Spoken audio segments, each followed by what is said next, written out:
Okay, we're going to get started on the second video now on the unit on memory. And what you have done so far, or what we've done so far in class there, is gone over the first of the processes, which is basically getting that information into your memory system, that is encoding. And we finished up with that in class, kind of talking about the Mr. Dave and those kinds of things. And now we're going to get into the next set of presentations, which is going to be dealing with storage.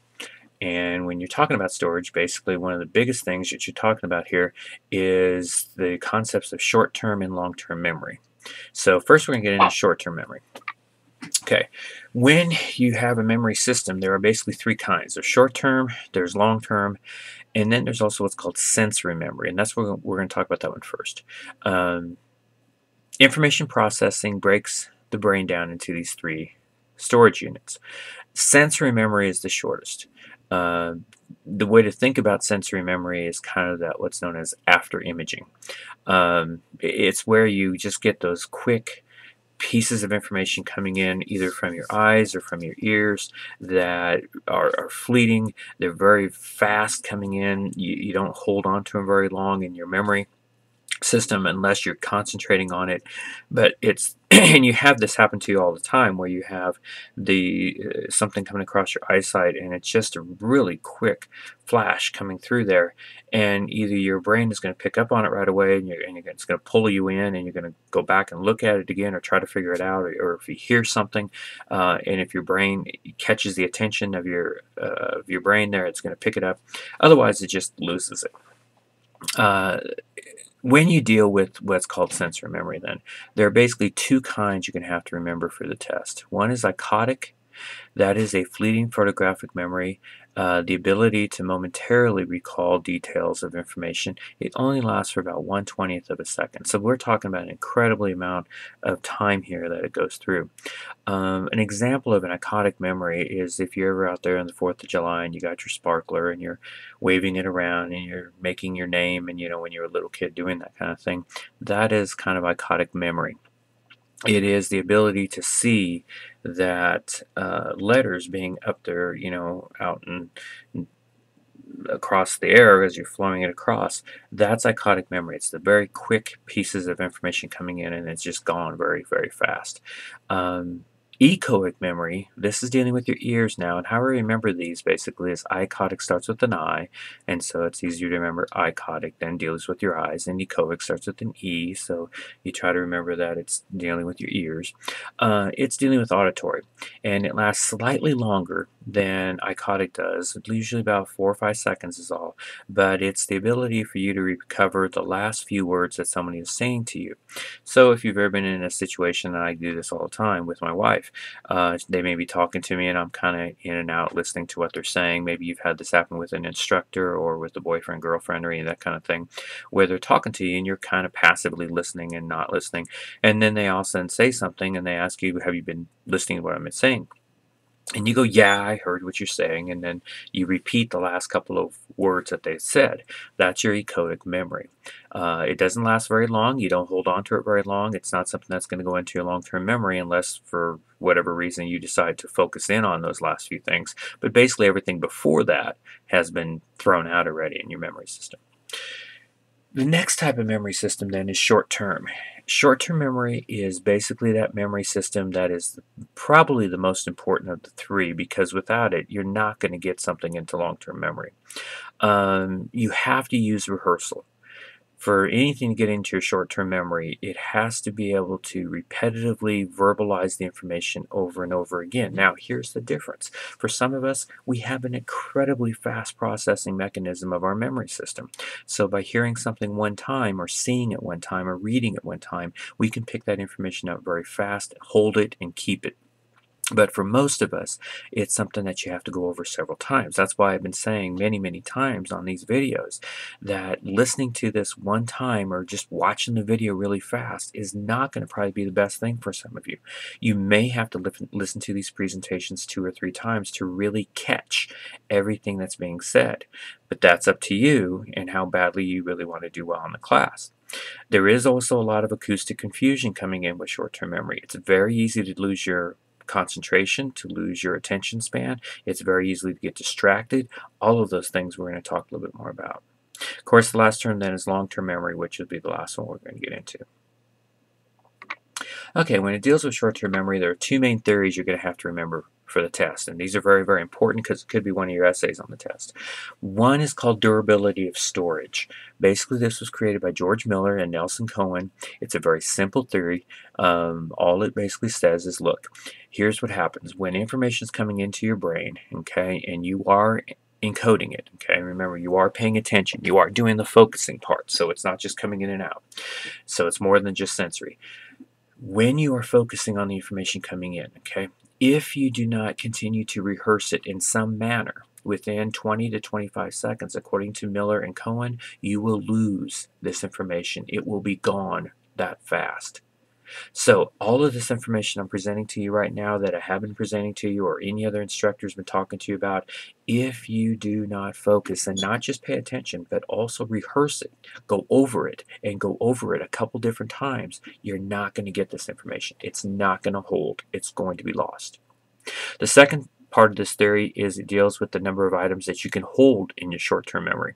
Miller and Cohen say that you can only hold between 7 to 10 items. Once you get past that 7 to 10 items, you have what's called a bump out. You start to lose bits and pieces of the information as new information is coming in. Now, one thing that Cohen came up with is he came up with a part of the theory that deals with grouping familiar stimuli or information together, making it into a single unit. This is called chunking. It's grouping familiar stimuli into one. Now we're going to do an example of this in class tomorrow, and we'll talk a little bit more about how that happens.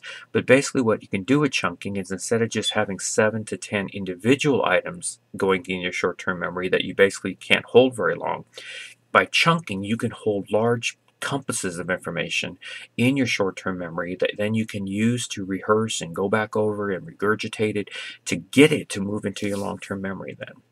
This is called the hierarchy skills of being able to get information into your short-term memory, hold it longer, and be able to use it better. The critics of this theory argue that the decay displacement not only processes responsible for loss of information. Okay, in other words, it's not just because of the fact that you don't rehearse it that it's going to be gone in 20 to 25 seconds. There's a lot of other things that could lead to the loss of this information, such as interruptions, such as inability to stay focused, such as confusion, misinformation effect, so those kinds of things.